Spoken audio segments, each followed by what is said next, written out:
a scion of many worlds. Ow! Daughter of a... Hercules gripes as he tries to use the spears to move past the descending tendrils. They're not toxic, thank goodness, but they have a minor axiom effect designed to paralyze. It's too weak to actually harm him, but it still stings. Of a what? Horus asks. You've never actually finished that phrase in all the time I've known you. None of your business, little man. Little man? I've tossed you like pizza dough. Axiom can let you pick up and walk off with a starship. That's nothing to boast about. Hercules notes as he uses the spears to try and shift the tendrils away.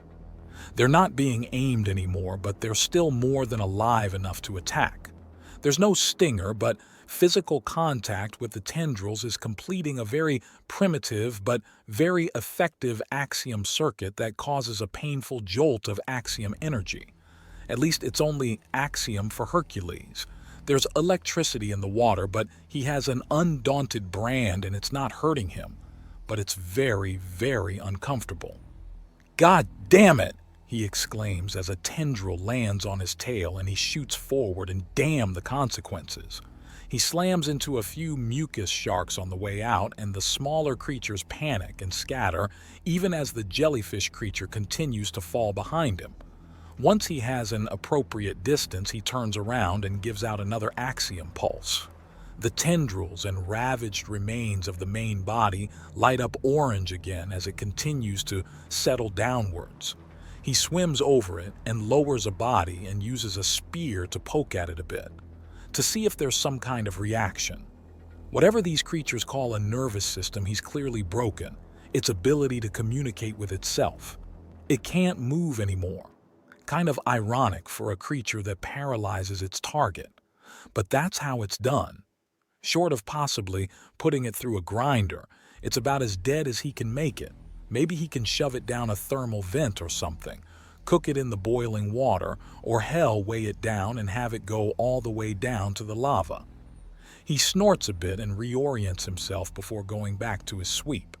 There are civilian lives on the line, so he's at least going to triple-check his search area. He finds another 3 dead stasis pods and a final live one. He has to shatter stone and use his spears as pickaxes to gouge into the solid rock slowly, very slowly, crushing in on the casket. He considers things for a few moments as he rends the stone with spear in hand and then nods to himself. Control. I'm going to mark every pod here. Even if the person inside is dead and gone, what remains we have should be honored, he says into his reinforced piece. I agree. Survivors will always have priority over the dearly departed, but they won't be forgotten either. Good thinking, Horus assures him.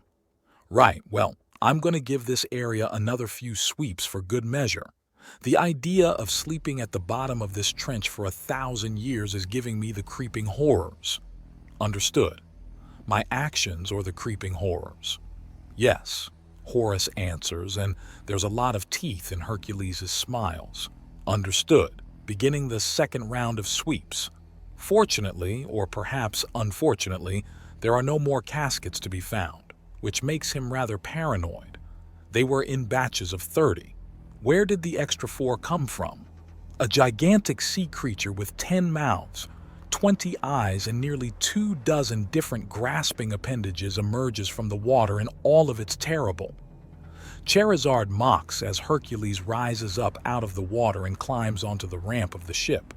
Yuck it up, hothead. I got some good work done down there. Hercules retorts as he ascends the ramp, and the smaller giant of a man steps to the side to allow him to pass. Not denying it, but we've only begun. We need to get you and those girls the tools needed to get those damn caskets moving up, Charizard says. I hope to hell we're testing this first. Only test we have is with a dead one, but it's going to happen. Right, so Hercules says as he reaches for the equipment with one of his bodies and a fireball slams into the side of his head, but he has the brand, so it was more like getting tapped on the shoulder. Another one of Hercules' bodies moves close up to Charizard with crossed arms and a raised eyebrow. We're putting a pause on it considering you saw combat down there. You are taking an hour's break at minimum, and only then are you getting back into the water. But we can knock this out now. Labor laws. You need a break after seeing combat. You've also killed something. Would you like to see a psychiatrist? No, he states, and Charizard is not smirking. He's so not smirking that he basically is smirking anyways. Right. Well, if that's the case, I'm going to grab a snack and something with no deep water dives and booze do not mix well, Hercules notes. Oh, come on, live a little.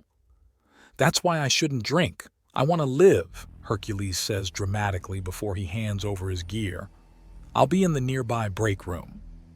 All right, we'll be starting again soon enough, but you need to literally decompress first. I know. I'm going, Hercules says. Test 1, I repeat, this is test number 1, Dr. Skitterway announces as the first teleportation is initiating. Atmospheric simulation is up and running. Initiate. There is a twist in the axiom, and suddenly there is an ancient encrusted casket in front of them. Scanners flow over it. No further degradation from the teleportation. Depressurize now. She orders, and while under constant scan, the chamber has the water drained away and atmosphere entered. No visible degradation. Things seem to be working out fine. Her assistant states, and Dr. Skitterway nods. All right then. First live test. Engage. Dr. Skitterway orders as she examines all the data feeds as closely as possible. The second chamber, so equipped, is flooded and pressurized. Then there is a twist of axiom and a casket is there. The water is then drained and the chamber reduced to a sane pressure level. Stasis pod stable. Get the medics and engineers in there. I want that poor soul out. A laser cutter peels the top off the casket and the field is disengaged, even while the doctor has a scanner out. There's a deep gasp as the woman inside sits up with a huge gasp. There's a sort of film over her person. Sticking stasis? That's fairly rare, Emmanuel notes. And rarely alone, Dr. Skitterway assures her son. What?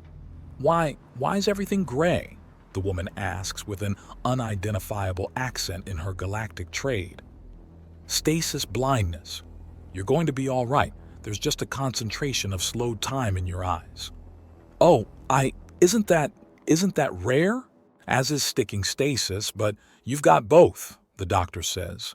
Remain calm, things are fine. Fine, then what was the whole distress beacon about? Why was there an emergency announcement? Do you remember what happened? The doctor asks, and the woman pauses. It happened at night. I was sleeping along with the others. They're my responsibility. I see. And you are? Why are you... Wait. What? My eyes are clearing, and why is there a brute arcana outside the door? Am I being held prisoner? I am Dr. Morgana Skitterway. I'm overseeing this recovery effort, she says clinically. What? An arcana with a brain?